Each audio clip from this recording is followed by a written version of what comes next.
Selamat pagi dan salam sejahtera untuk kita semua. Kami dari kelas 6D pagi dengan kode PPL 613B dengan judul Perancangan Media Digital Interaktif dan Konten Promosi Kos-kosan sebagai Sarana Pemasaran Hunian. Oke, selanjutnya sebelum masuk pada inti pembahasan, mari kita memperkenalkan diri terlebih dahulu. Nama aku Feby Natali dan juga sebagai ketua dan rekan saya.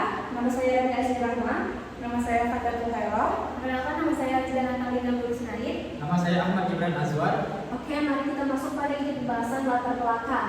Kita tahu bahwa Kota Batam itu merupakan salah satu kota industri dengan tingkat migrasi yang tinggi sebagai masyarakat datang untuk bekerja maupun untuk menempuh pendidikan, sehingga kebutuhan rumah kos itu semakin meningkat karena lebih terjangkau, sistemnya fleksibel dan lokasinya unik strategis. Namun bagi calon penyewa, mereka sering mengalami kesulitan dalam mana mereka harus menggunakan metode konvensional seperti mengunjungi rumah kos secara fisik, dan mereka itu dapat memakan waktu, biaya, dan seringkali informasi yang diperoleh itu belum lengkap seperti harga, fasilitas maupun kondisi real aktual dari rumah kos. Namun di sisi pemilik kos, persaingan mereka itu semakin ketat di mana banyaknya pemilik kos itu belum dapat mengoptimalkan media pemasaran digital. Nah, lalu melihat kondisi tersebut, media sosial khususnya Instagram itu memiliki potensi sebagai media promosi yang mampu menyajikan informasi seperti foto, video, reels, dan juga desain dan stories. Lalu oleh karena itu, studi ini berfokus pada implementasi media promosi digital berbasis konten multimedia melalui Instagram untuk mempromosikan rumah kos yang ada di Batam. Selanjutnya, untuk tujuan penelitian, yang pertama itu mengenali kebutuhan dan selera calon penyewa rumah kos di Kota Batam. Lalu kedua, merancang media promosi digital rumah kos berbasis Instagram menggunakan metode design thinking. Yang ketiga, mengevaluasi efektivitas media sosial berdasarkan aspek dari visual informasi yang disampaikan, apakah jelas atau tidak, dengan tingkat pemahaman dan juga niat klik atau booking. Untuk manfaat penelitiannya itu pertama dan manfaat teoritis, studi ini diharapkan memberikan kontribusi ke pengembangan ilmu multimedia, khususnya terkait perancang media promosi digital berbasis Instagram menggunakan metode design thinking. Lalu manfaat praktisnya bagi pemilik atau pengelola kos dapat membantu pemilik atau pengelola kos mengembangkan media promosi digital yang lebih informatif, menarik, sesuai kebutuhan calon penyewa. Untuk calon penyewa dapat memberikan kemudahan bagi mereka dalam memperoleh informasi kos yang jelas dan dipahami sesuai dengan kebutuhan mereka.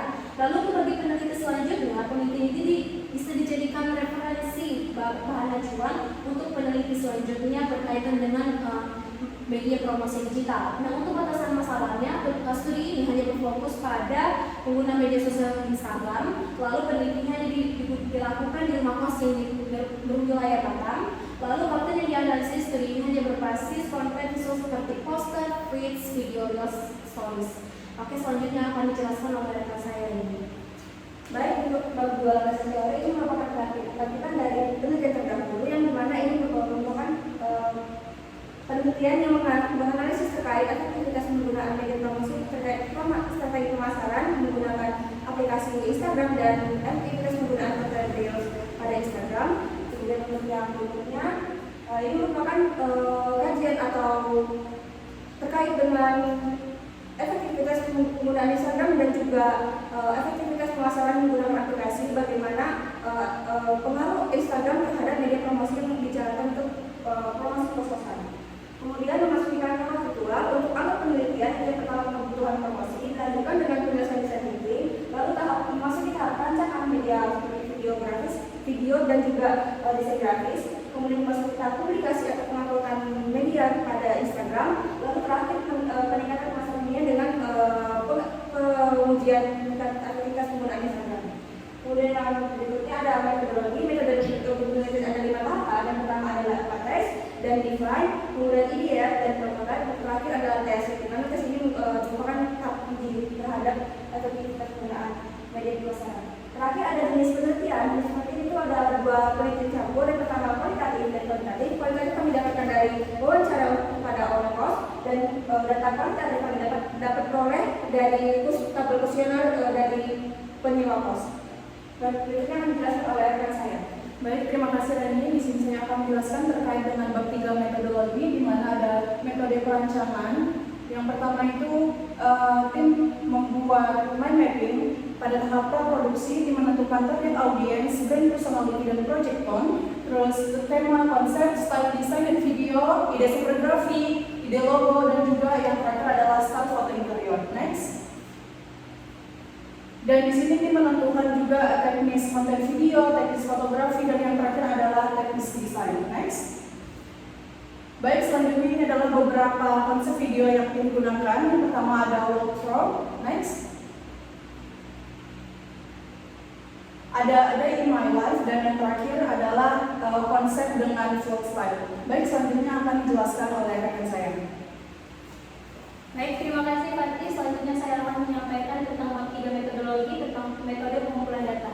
Yang kami gunakan di sini adalah teknik sampling, yaitu purposive sampling dengan melibatkan 41 responden dengan kriteria responden mahasiswa aktif Politeknik Negeri Batam, karyawan aktif di kawasan industri Batam.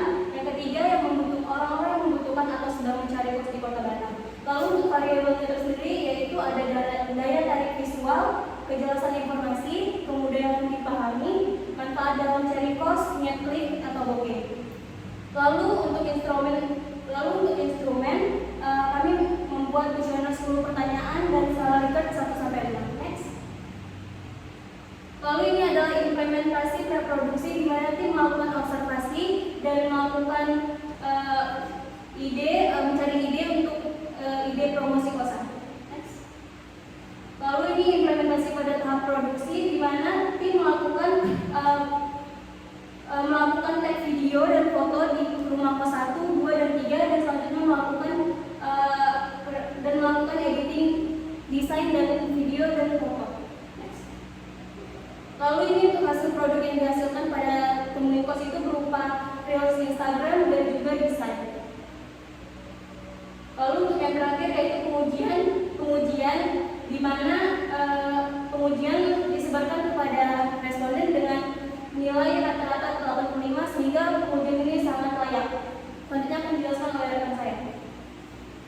Baik, ini adalah bagian evaluasi produk, yaitu penilaian kelayakan dan kualitas produk multimedia berdasarkan kuesioner 30 responden dengan skala Likert 1:5 dan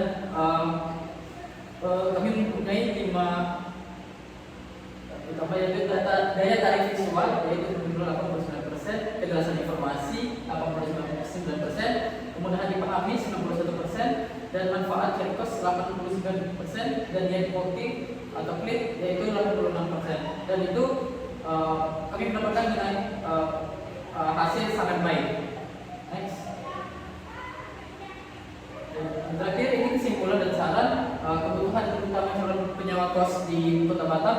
Informasi yang mengenai harga itu mendapatkan 94% dan fasilitas 82% dan lokasi 82%, dan untuk Instagram menjadi media pencarian terbanyak kedua.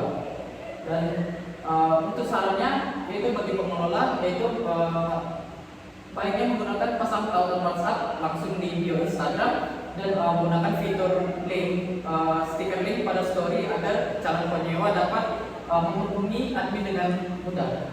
Next.